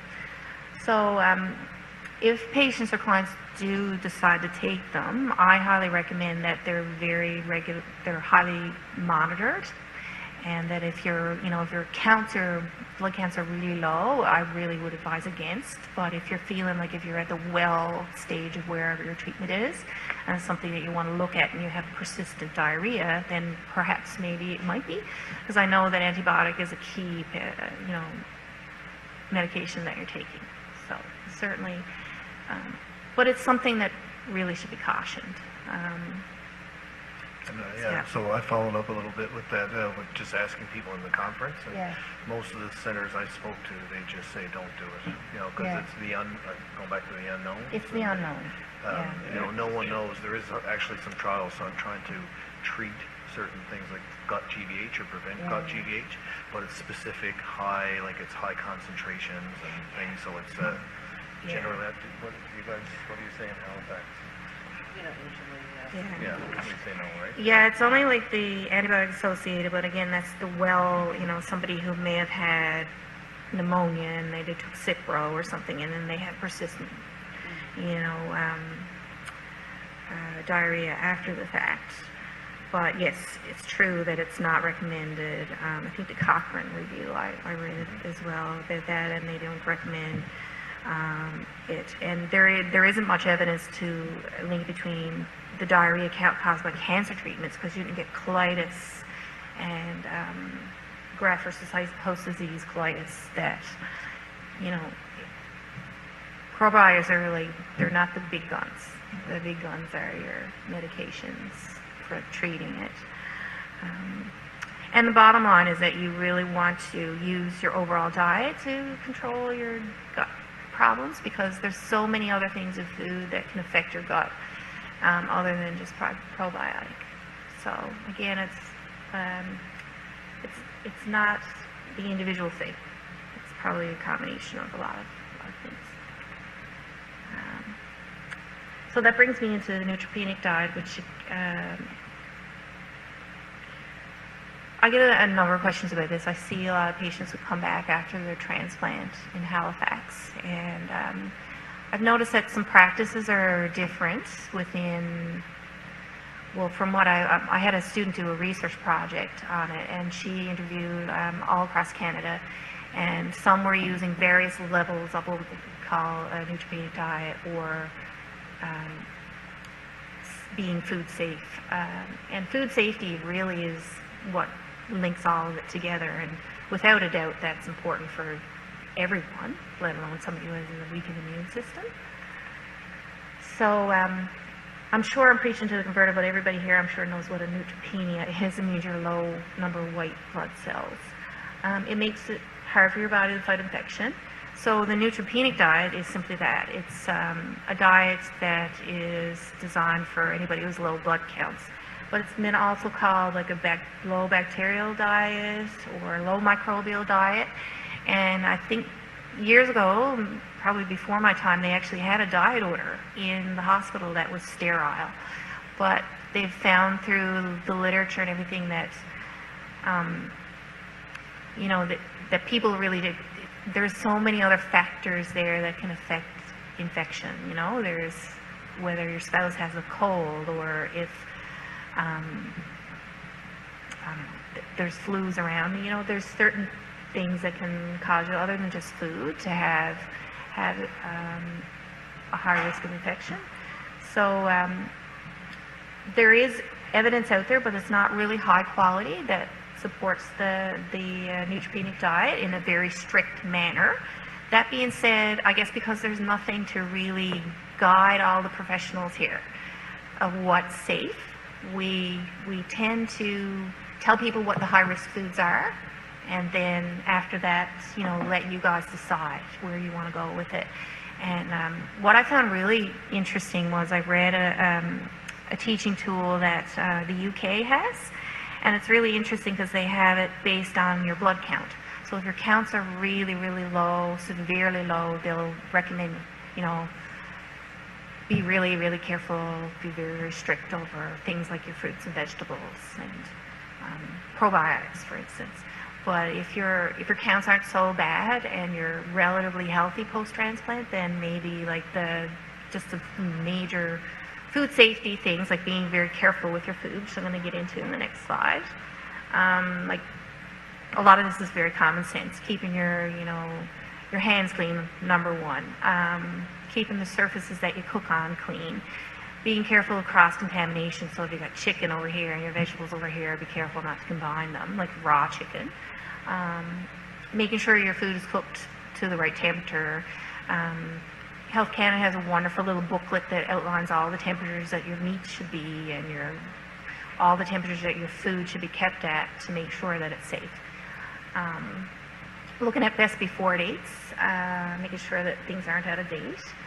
Be careful of food that you're taking out, just making sure that it comes from a reputable place. Looking at well water, making sure that if you have a well, that it's been tested and it's safe.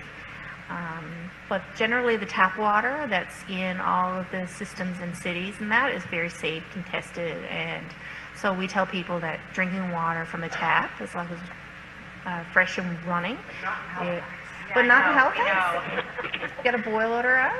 No, in our hospital. Oh. They're only allowed to have bottled water. Oh, is that right? Yeah. Okay, so that's again a very different thing. We don't do that. No. Okay. For post-transplant or for everybody? For every hematology patient. Hematology patients. Including transplant. Right. But Okay. as one of the nurses said to us, Yeah. well, the patient can't drink the water, I'm not drinking it. Yeah, I don't drink the water. I don't need to drink the water. Jesus, no. Yeah. No, not good. Yeah. No. Okay. Yeah, because I usually tell people that the tap water is safe. They all Don't drink tell it. me that It's now. just, Yeah, it's a particular problem with the pipes in the QE2. Halifax. Oh, Halifax, okay. yeah. It's just the hospital, that's it. I Yeah, wonder no. if St. Clair's is like that too. No, I think Health Sciences is not that old yet. yeah. Okay. So what are some safe foods? Well, anything that's well cooked and pasteurized, generally safe. So if you got a deli meat and you cook it and it's on a pizza and it's high temperature, it's cooked well and all that, it should be safe. But I wouldn't necessarily eat raw, especially deli foods that are open, to people that can handle things. Just about everything, the milk and the juices and that in the grocery store are all pasteurized, unless you're going to a specialty store or you're going to a farm where they don't have them pasteurized. It's all safe. Hard cheeses, but there are some really soft cheeses like brie and camembert that aren't recommended.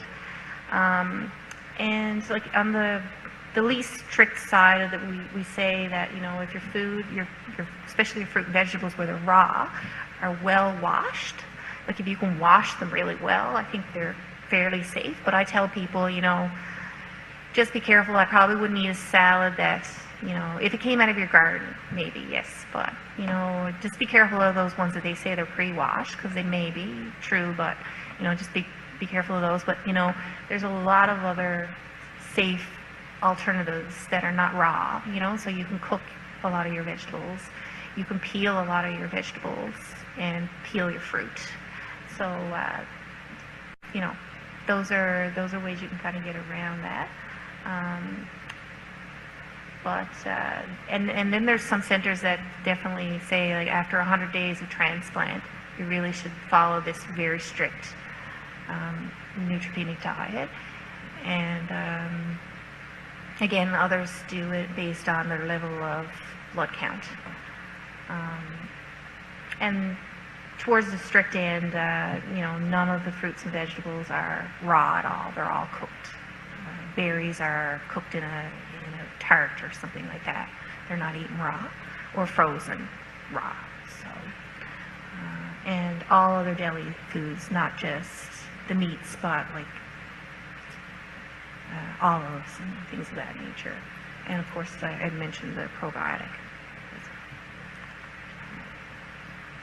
So what's safe to eat? I guess the bottom line is that you really want to follow what your healthcare team is recommending, and you want to do what you're comfortable with, because if you want to be a bit more strict, I've seen people who are really strict with it after the transplant and other people aren't.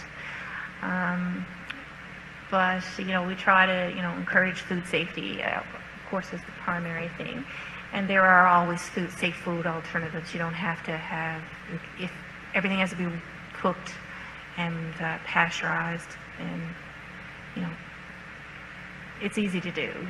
It's not that too restrictive.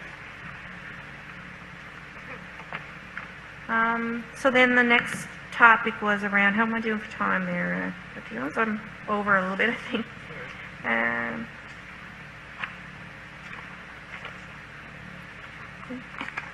So protein, the question was, are there any food sources is there a way to get adequate protein in your diet? And something about the meal supplements, is there enough protein in them? So I'm going to start with the protein, and yes, the answer is yes. You can definitely get enough protein in lots of foods. Well, a lot of the animal foods are high in protein. Like fish, meat, chicken, all dairy are high in protein foods, nuts and seeds, soy. And those are the plant sources of protein if you're not really into the animal piece of it. Sometimes people lose a taste for certain foods and they want to get choices that aren't animal sources. And I encourage people to eat them frequently throughout the day.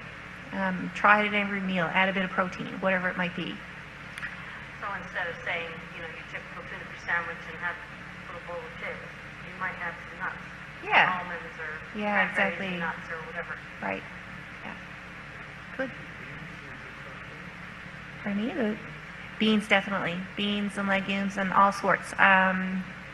I find the canned beans are great convenient. Now, some people complain about the salt, but you can get no salt added canned beans, which are great, because then you just open them up, rinse them off, and you can add them to anything. You can add them to salad, you can add them to, chickpeas.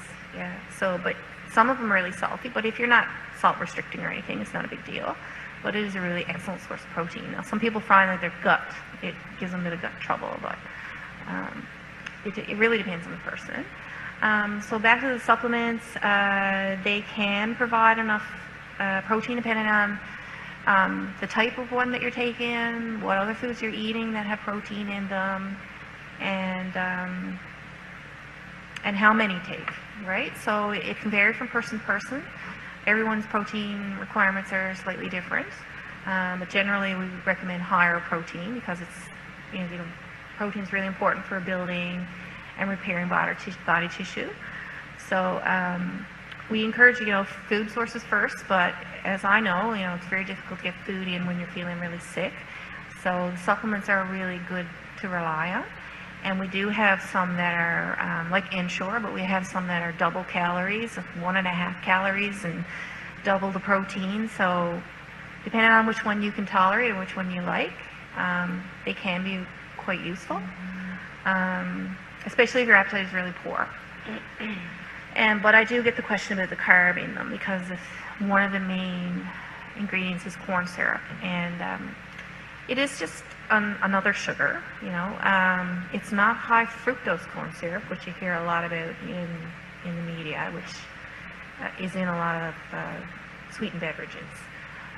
It is a source of carb though, but there are actually some supplements out there now that they're making from food sources. So they're using like peas and corn, actual corn, in the supplements. But there's a few tube feeding formulas on the market, but I don't know of any that you can actually drink yet. But I think it's coming because people are wanting healthier ingredients in their foods, in their supplements that they can get. Something in a can is really not going to give you what food gives you, so food is always first. And another really good option is to make your own smoothies and supplements from scratch. So dietitians have lots of recipes on food, homemade supplements and smoothies. Protein powders that you can add. Skim milk powder is another way to add some protein. So that's definitely a plus. This was a really loaded question that I got about. It was about are vegetables such as corn, beans, broccoli tolerated, and are there other alternatives? I kind of took from that question that they were asking about foods or vegetables that had a lot of fiber in them or not. So my answer to that is, I think it really depends on the person. Everybody is different. Some people might tolerate these higher fiber vegetables and others may not. If low fiber does work, you can try it. It never hurts to try, low fiber options. So there are a number of vegetables out there that have very similar nutrient value as, say, corn or broccoli may have. And they're, Why does canned fruit have low fiber? Well, I think it's because they just don't have the skin and. Oh, the process, right, sorry. Yeah, but if you peeled your fruit, you probably have the same kind of effects. Yeah. And I think the processing piece of it, when you're cooking something, it tends to break down the fibers a little bit too, and the fiber, it's just tolerated a little bit better when things are cooked. There are fiber supplements out there, but we don't have them in our pharmacy. I don't encourage them a lot. The patients I see tend to use medications a lot, unfortunately, for their bowel issues. Some of my patients, regardless of what they eat, still have problems with their stomachs. But I do find that there's something that works for people, so I do always try and see if nutrition can make a difference. Aside from fiber, there's other pieces of the food, like whether it has lactose in it or not, whether it has fat in it or not. Greasy foods are usually not tolerated great if you got a lot of diarrhea. Some people are lactose intolerant during their treatments, and that may be just temporary, or it may be pre-existing. And some people find that it doesn't make any difference. They drink milk and it doesn't make any difference, or they, sometimes they might see an effect, like if I drink this supplement, I'm going to have diarrhea after, but it may not be just that. It might be coincidental. It's really hard to know, because you really got to do like food elimination to figure out what's working and not.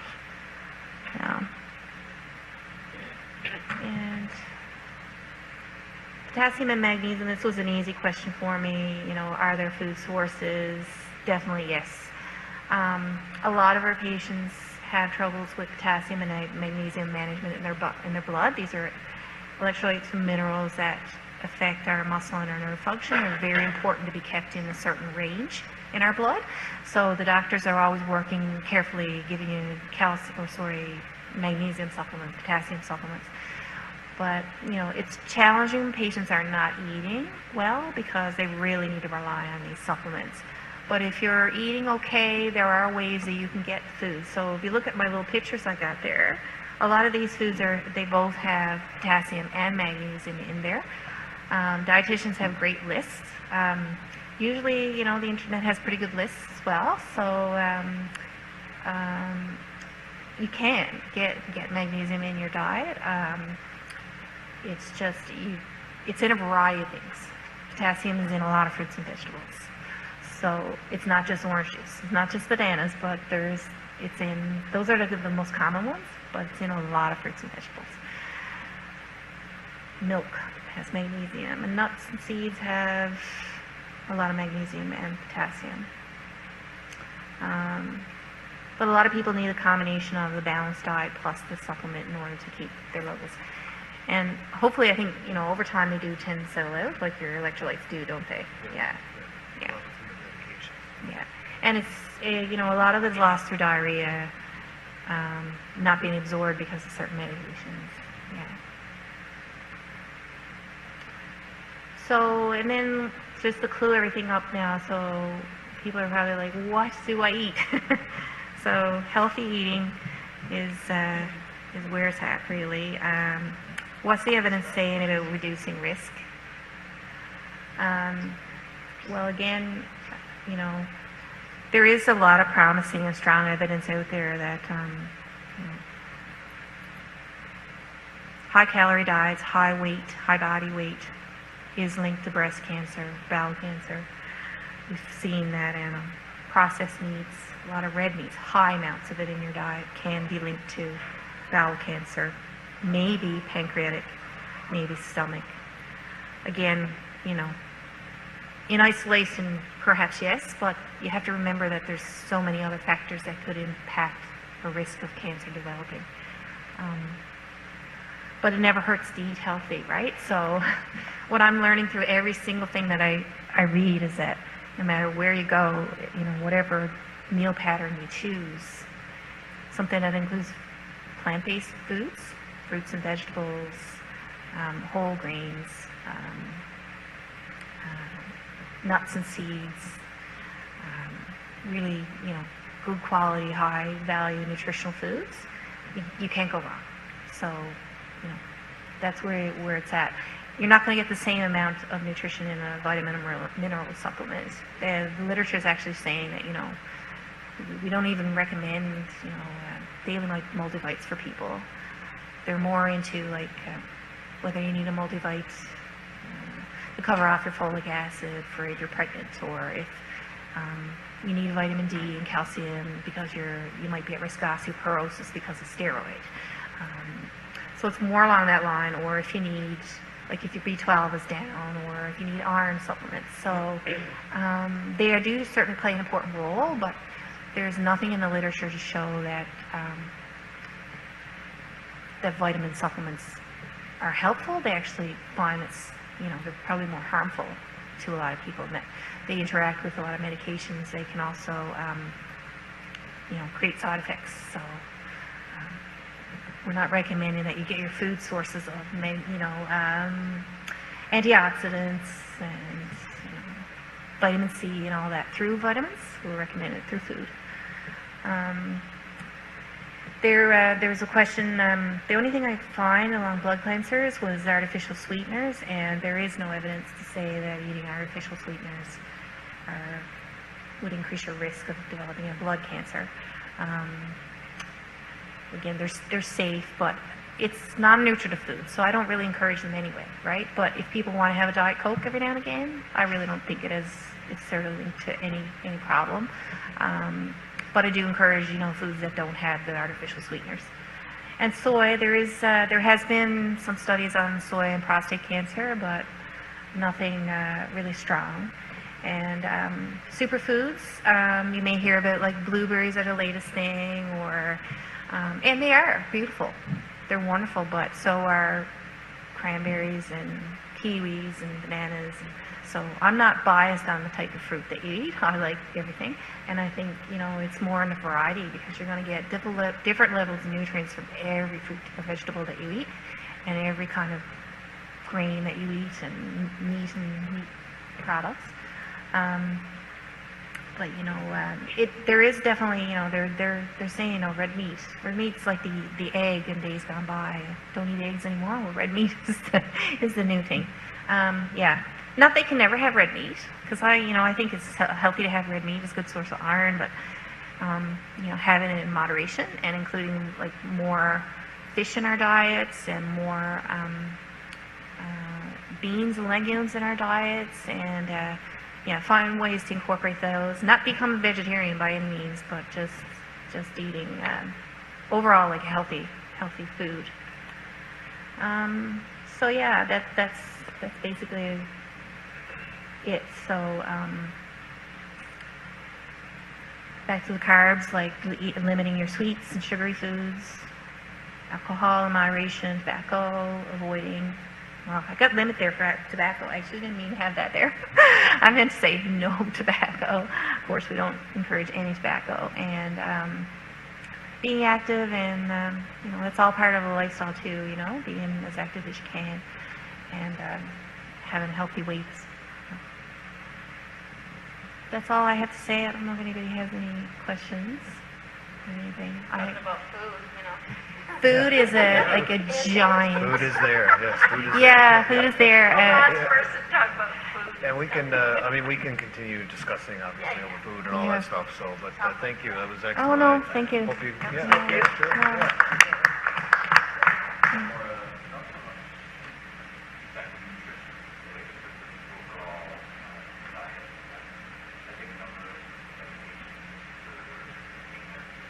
Yeah.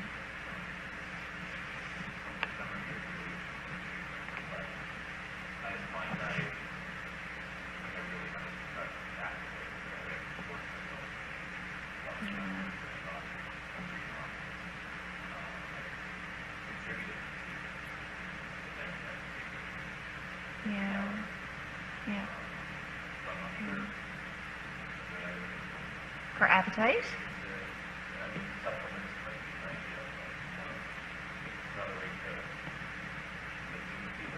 Stimulate your appetite, you mean? Or to stimulate your appetite, or?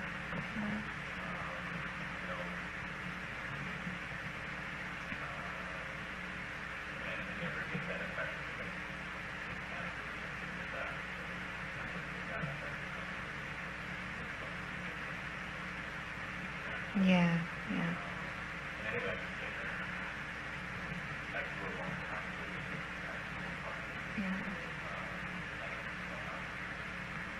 Yeah, yeah. I get that question a lot. Poor appetite is key, like is one of the main complaints I have. And really, you can't make people eat. I just try to tell people, you know, sometimes, you know, think of food as your medication as well, right? Because your body really needs it whether you really want it or not. I find that people who tend to snack a lot, like if you really have a poor appetite and you fill up really, like you're satiated really quickly from eating, just eat smaller amounts and more frequently throughout the day. Just eating can stimulate your appetite. That's if you have no nausea. Nausea is that underlying poor appetite problem, right? So I don't know if nausea is a problem. Do you have nausea or no? Okay. Yeah, it is challenging. Yeah. Yeah, make it count, like high calorie foods and you know, the healthy fats, because I didn't really get into that a lot, but there's a lot of foods out there like that are, you know, avocados and nuts and seeds, healthy fats, oils like canola oil, olive oil, lots of ways to get your calories up. Yeah, you do. It takes a lot longer for your body to burn off fat than it does protein and carbs, so it does help. Yeah, and sometimes I find people, I don't know if sometimes medications make your gut slow down a little bit, so I don't know if there's any kind of medication that might help. I'm not even suggesting medication, but some people find that like a motility agent helps their gut move a bit better. But there isn't any magical food or supplement that I'm aware of that helps people's appetite. I wish there was. We did have a liquid multivitamin on the unit that we used to call Multivol, and some people find that, but I think it was more like the little alcohol bit in it that may have stimulated people's appetite than anything else. So having a little sip, I'm not encouraging alcohol either, but sometimes alcohol does stimulate appetite, a little shot. Martini, yeah. And some people are just small eaters. Like, I'm amazed at what people can survive on. It's just like, make the most of your food. I think that's the best you can do, right? And being active, you know, that does stimulate an appetite too. I don't know if that's possible, because I know when people are really sick, being active is like, It's really hard to do. Being in the environment that you're in as well, like if you eat with other people, you tend to want to eat more. It's a very social thing, food is. So that's what I hate about restrictive diets, is that in a social setting, like, it's horrible. People want to be, you want to engage and eat what everybody else is eating, but if you're on a restrictive diet, it's really hard. Yeah. Yeah. Did I answer your question? Yeah? Okay. Yeah. Anybody else? I can leave my email with, or I can give it to Emma if you guys are interested. Anybody who's been listening in on the webcast and wants to ask some questions after that, I'm certainly happy to give you the answer or direct you in the right place for the answer. There's lots of really great information on the internet. Don't get me wrong, there's a lot of misinformation, but there's some really good resources too. BC Cancer Agency is wonderful. I see the nurses copying off stuff all the time, and I use it a lot too. It's really good. Great, well, thank you. Actually, the PMH has a great one too. PMH, Princess Margaret Hospital website. Did I send that to you? No, Did I? Yeah, I came with saying it. I just went through and seen it, and there you just go right to their website, and they got a great little nutrition thing there. Yeah. It's really good. Yeah. And the Europeans, I don't know, they got lots of stuff. They're right on the ball. UK, I found a lot of things in the UK. Great. Okay. Well, thanks everyone. So hopefully you got something from it. I certainly learned a lot. Me too. So it was Yeah. great. Yeah. And we'll sort of end the formal thing and have a dinner, but certainly feel free to ask any questions or comments or what have you. Okay. Thank you.